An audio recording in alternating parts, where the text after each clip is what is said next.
Okay, we're back. We just finished up cleaning up the bone that this pork loin came off of, and we're gonna trim it up now and cut it into center cut pork chops, boneless.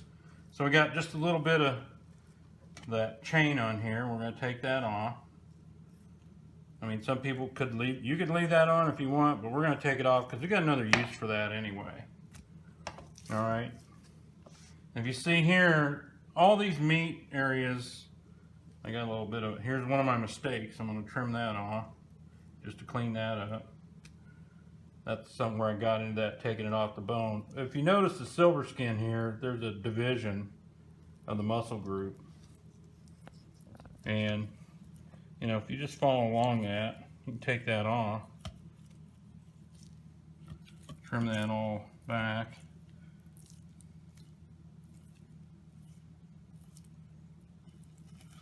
And we're just going to square that up. All right, it's starting to look a little bit more like a pork loin now. And I'm going to square up the back end of it here. That's going in the trim.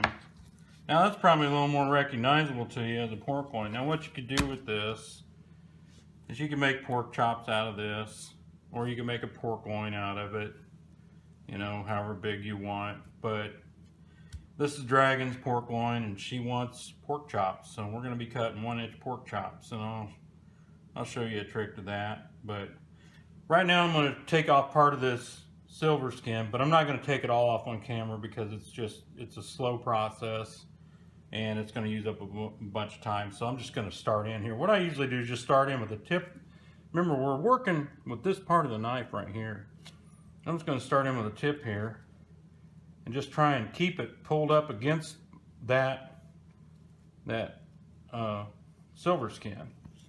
Now I'm just going to pull it up and work my way out. Okay, you can see I didn't take much meat off of that.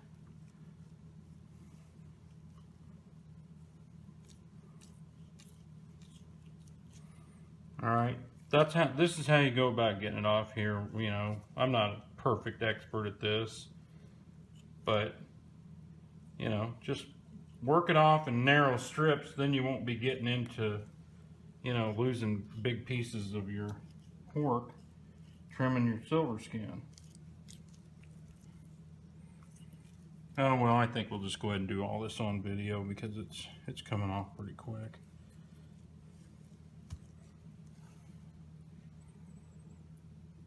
And I haven't said it, but obviously you got to have a good sharp knife for this job. You can see how thin those cuts are. You got to turn the work around here. You know, move the product to you. Don't move around it. I mean, I'm doing a little of that, but only because of the camera work. You know.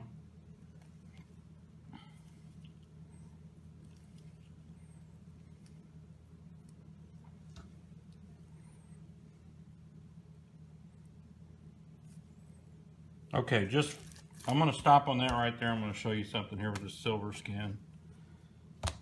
See, I got into that a little bit there, but that's okay because we got a trim pile we're working on. And all you really got to do is just treat this like you were filleting a fish. Just come out here and get this started.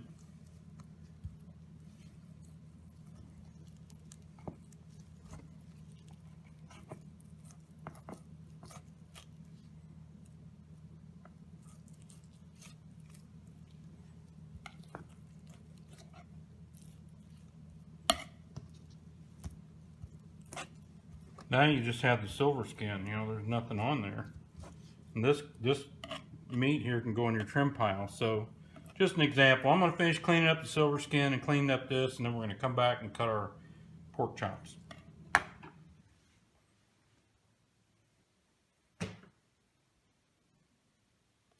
Okay, we're back now. We got this sinew cleaned off here, and I went ahead and you can just scrape some of that meat off or fillet it off there, however you want to do it. But there's really not that much left on there if you just take it off on narrow strips. And you got a good sharp knife. This is all the trim that came off the sinew that I didn't get off when I took it off the pork loin. And this is those odd muscle groups that were on here, chain groups. And I just, cut those up into chunks for stew meat. And they're pretty lean. There's a little bit of fat in there, but not very much. So we got some stew meat. We got a little bit of small trim from the, that we took off of the sinew.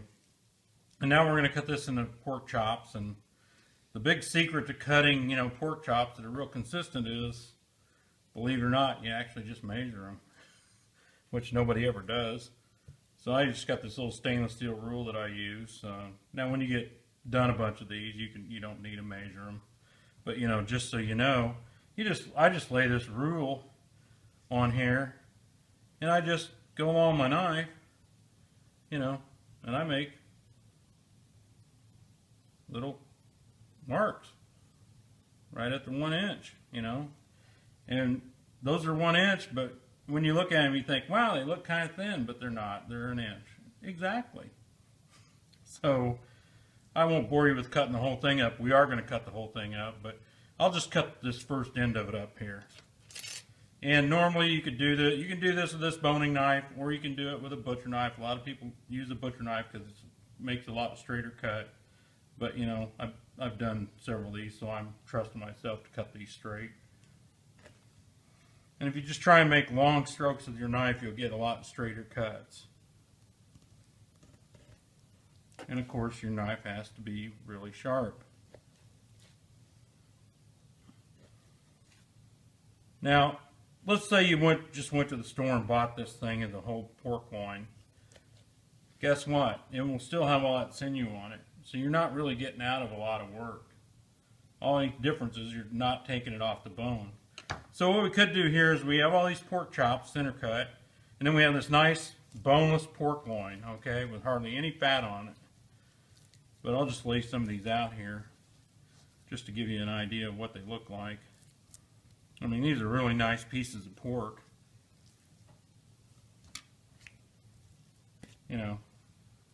So there's boneless, 1 inch, center cut pork loin, and a nice big pork roast. Now, when we come back, we'll get to the other half of the front half of the whole pork loin.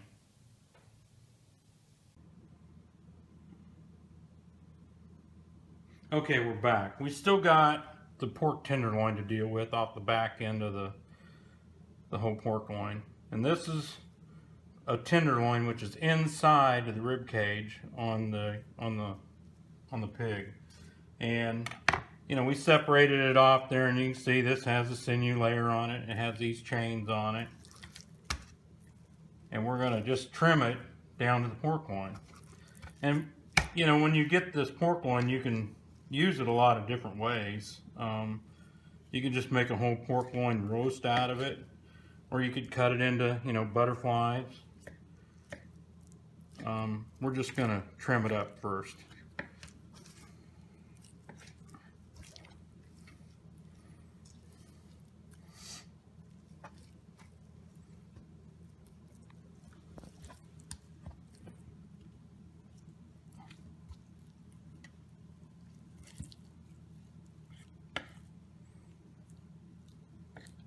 Trim the fat here.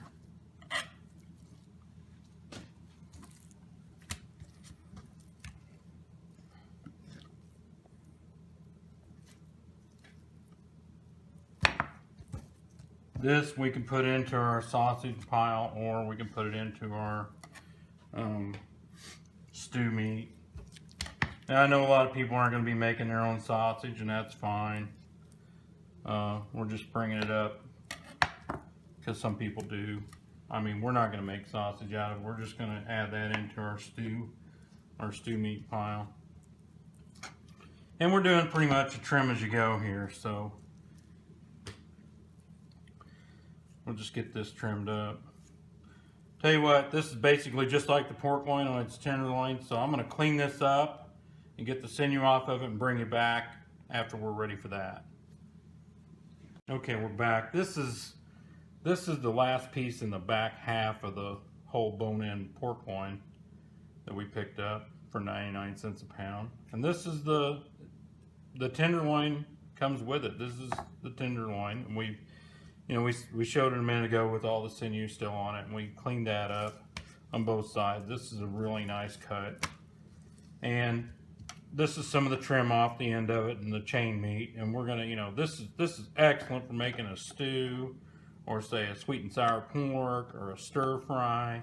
So this is gonna go right into our bowl here that we're working on of a trim. And now this you can make as a roast. You could roll it like this and tie it, or you could put it on the grill hole like this, or you can just make tenderloins out of it.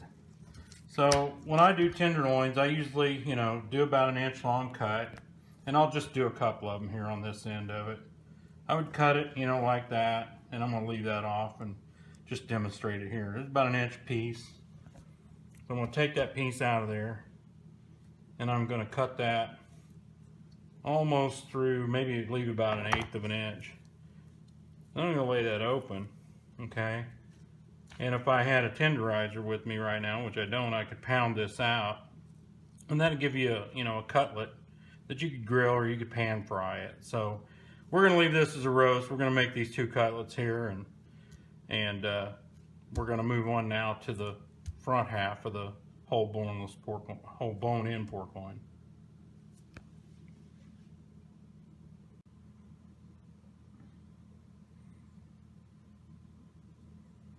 Okay, now we're on finishing this up. We're on the front half of that whole bone-in pork loin. And some of this might look familiar to you. This is just a pork chop right here. If I took a saw and came over one bone and cut it down, I would have a bone-in pork chop. But we don't want to do bone-in pork chops. What we're going to do here is we're going to take these ribs off here, and that'll give us 1 rack of baby backs. And then we're going to have some more center cut pork loin, and we're probably going to make a roast out of this one because we cut the other one up into center cut chops because they're a lot bigger. And then we're going to have some, on this other part of it here, we're going to get some more chunk meat for either stews or stir fries or for sauce. But we're going to take this off, and we're going to take the ribs off, and then we're going to come back after that.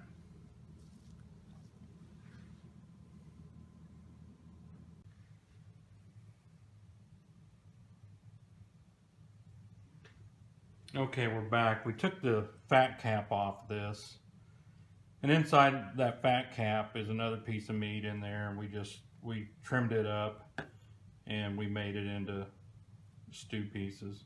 And then we got some other trim here that we got off the sinew because we took all the sinew off this. This is the front of the animal here, and this is the back of the pork loin. As you can see, it narrows down as it moves up to the neck.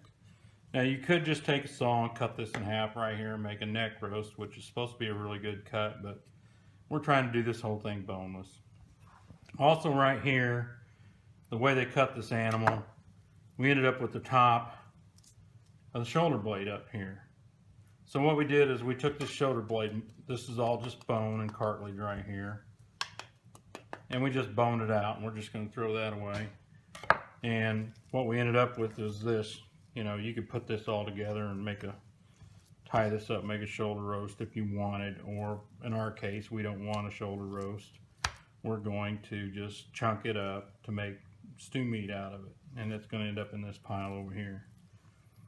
So we're going to do that and move these 2 piles off the table, and I'm going to go ahead and remove this rest of this loin off these ribs, and then this backbone is going to be on here. We're going to have to take that off you could either saw it off or cut it off with a cleaver, but we'll just cleave it off today because I don't want to mess with the saw. And you can do that with a meat cleaver or a heavy knife. So we're going to take care of this stuff, and then we'll come right back. Okay, we're back to finish up the rest of this whole bone-in pork loin. And I said we were going to take the sinew off of it, which we did, and we trimmed it. And we trimmed the rest of that shoulder meat off the front end. And instead of boring you with going through it again, I went ahead and just took this off the bone, just like I did the back half. And this is how it sits on here. This is the front of the animal, this is the back. So when we stopped making our pork chops, it was right here. So what we're going to do is, since we went through pork chops already, we don't need to do that again. What we're going to do is we're going to take a couple more chops off of here, and we're going to use our scale. And when we get up about right here, we're going to quit, and we're going to leave this piece that narrows out into the neck area, and we're going to make a roast out of that, and that's going to finish that out. So we don't need to talk about that anymore. I'm just going to set that back here. And what we have left here is the ribs. And we got the silver skin on the back. We'll let the, we'll take that off when we get ready to prep them for the grill or how we're going to do them. But we still have this chine bone on here. And you could saw this off, or you could just leave it on, but it's kind of in your way when you go to grill it, So I'm going to leave this back end on, this part on. In the front end here, I'm just going to take my big old heavy duty knife that I'm going to use as a cleaver today, and I'm just going to chop that off there. Might come around and see if you can get that in there. But make sure you got a good cutting board, make sure you're clear, because once you start chopping, pieces are coming off, and you don't want them to be pieces of you.